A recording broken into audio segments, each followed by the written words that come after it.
자, 녹화 뒷얘기 편안하게 해보는 뒷톡스 정치입니다.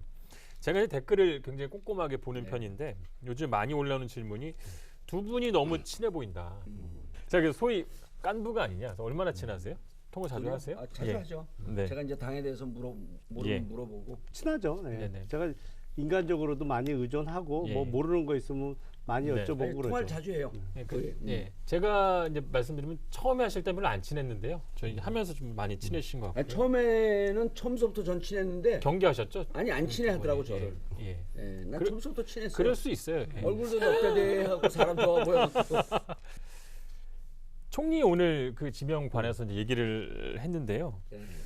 호남 출신을 아무래도 근데 좀 선호하는 것 같더라고요. 좀 네, 나오는 뭐 분들 보니까 제가 대부분이 그 전에도 말씀드렸습니다만 호남 출신 첫 총리 그 지명의 가능성이 대단히 높다고 저는 그림이 그전부터 좋죠. 네, 그림이 좋죠. 생각을 해왔어요. 네. 네네. 그리고 당선인의 소위 멘토라고 불릴 수 있는 부분들이 몇몇 있는데, 근데 문제는 그 상당수가 법조인 출신 분들이에요. 네네. 그래서 이게 대통령도 검찰 출신, 그리고 뭐 첫 총리도 법조인 출신. 예. 요 구도 때문에 그 아주 신뢰관계가 깊은 분들은 오히려 총리 지명을 받기는 어려운 상황이다, 이렇게 생각해요.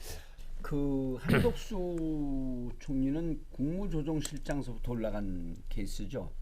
그래서 한 총리의 장점일 수도 있고 단점일 수도 있는데 임명권자의 비율을 맞추는 건 다른 관료들보다도 더 탁월해요. 그러니까 바로 총리로 있으면서 당시 국힘의 전신과 마지막까지 그때 대정부 질이나 이런 걸 보면요 세게 싸웁니다. 이미 그때 노무현 대통령의 지지율은 20%가 무너져갖고 10% 네. 초반대였거든요. 야, 고마울 정도로 이렇게 세게 싸우는데 그러자마자 대선이 딱 지자마자 또 바로 인수위에 도움을 줘요.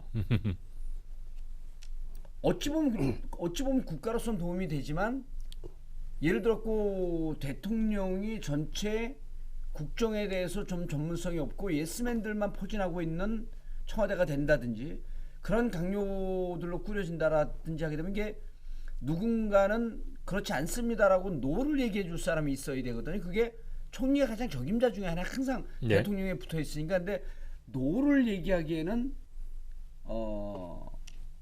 대단히 어려운 사람이다. 한덕수 총리가 무난한 그 평시에는 평탄하게 이렇게 갈 수 있지만 윤석열 총장이 여러 가지로 그 지금서부터 문제를 발생시키잖아요. 그러면은 이게 아주 그 혼란한 시기가 될 텐데 여기에서는 자기 역할을 제대로 할까 하면 노라고 하는 역할을 얘기를 할 줄 모르기 때문에 그냥 묻어가는 네. 혼란을 가중시키는 이런 총리가 될 위험성이 있다. 네. 지금 한덕수 전 총리 얘기가 한덕수? 많이 나오는데 윤석열 당선인과 어떤 연결고리라고 할까요? 특정 인물이 거론되기도 하는데 좀 있습니까? 뭐 그거 언론에 지금 보도되고 있습니다만 정상면 전 검찰총장, 사실은 예. 노무현 정부 시절에 검찰총장을 지냈고 그렇죠. 노무현 전 대통령하고 사법연수원 7기 동기시죠. 그리고 그때 상당히 그 센 검찰총장이었죠. 그렇죠. 이게 보면 검찰총장하고 법무부 장관의 관계가 있잖아요. 예. 이게 법무부 장관이 어떤 면에서는 더 세고 상급자라고 볼 수 있지만 아닌 경우도 엄청 많아요. 부하가 아니라고 하시니까요. 뭐 부하 관계라고 불리진 않죠. 근데 인사권을 법무부 장관이 갖고 있으니까 통상은 법무부 장관이 검찰총장보다 세다고 평가를 받을 수 있지만 실제로는 정상명 총장 같은 경우에는 당시 법무부 장관보다 검찰총장이 훨씬 셌어요.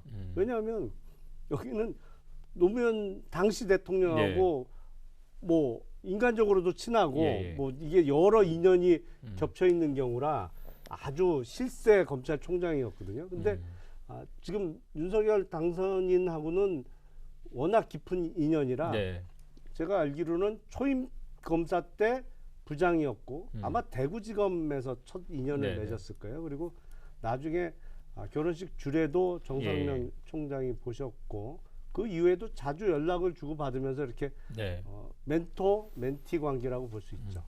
저희 본방에서 지방선거 관련해서 이제 경기도지사 얘기를 좀 했는데 또 관심 있는 곳이 대구시장이잖아요.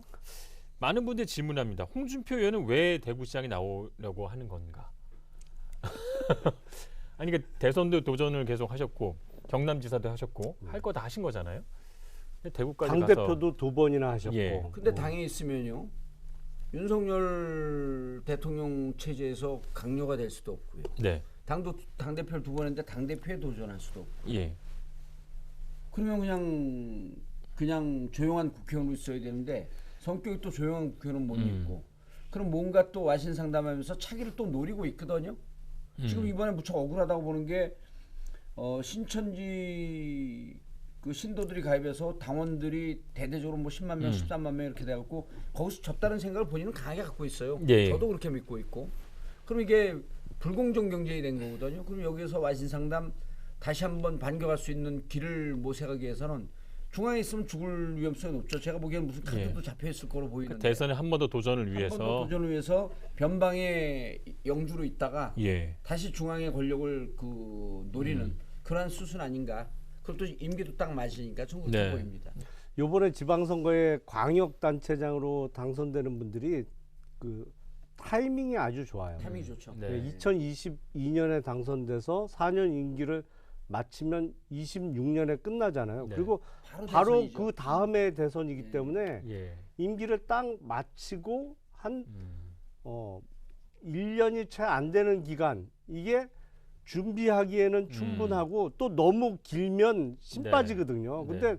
타이밍상 아주 좋아요. 그런 의미에서 이번 지방선거에 당선되는 광역단체장 중에 5년 후에 차기 대선의 유력 주자들이 나올 수밖에 없는 구도고 뭐 그런 의미에서 홍준표 의원이 대구시장으로 출마를 하는 것 같은데 근데 누가 봐도 이거는 하향 지원이죠.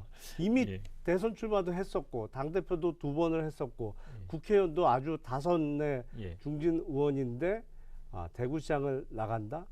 근데 이제 명분은 내 고향에서 네. 마지막으로 정치를. 근데 절대 마지막 아니거든요. 제가 보기엔 김정은도 많이 나오잖아.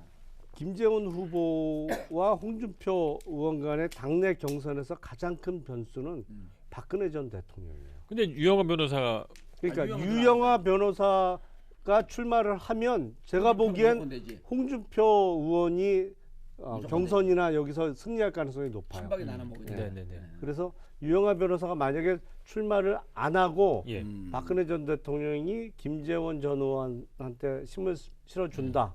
그러면 정말 박빙의 승부가 될 겁니다. 박근혜 대통령도 그 지금 은퇴했기 때문에 조금 더 보름 기간을 갖는 게 그러니까 침묵의 기간을 갖는 게 더 맞지 않냐 이런 생각을 해요. 그리고 그 유영하 변호사는 때가 되면 뭐 입장을 내겠다 그러는데 거의 뭐 출마 쪽으로 가닥을 잡은 거 아닌가요? 국민의힘 소속으로 나오는 건가요? 그러면? 제가 보기엔 그 유영하 변호사하고 김재원 전 의원 사이에 예. 약간 교통 정리가 될 단일화? 가능성도 있어요. 아니 단일화.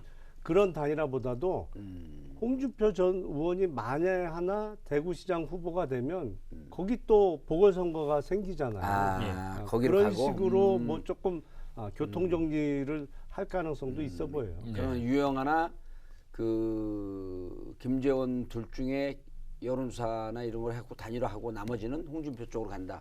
그건 뭐 의미가 있는 거네요. 홍준표 의원을 꺾기 위해서 발버둥지를 치는데 안 될 것 같은데. 권영진 전 시장은 안 나오기로 했잖아요. 불출마 예, 선언. 불출마 선언을 예. 했죠. 그건 뭔 배경인가요? 지지율이 너무 안 나와요. 예. 예. 지지율 안 나오면 끝나는 거죠 정치에는. 네.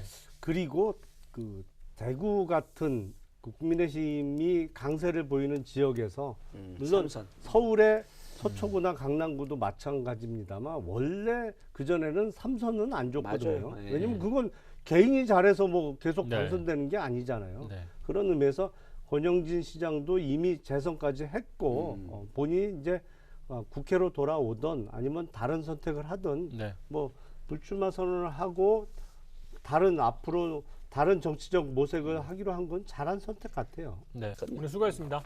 네, 수고했습니다. 수고하셨습니다.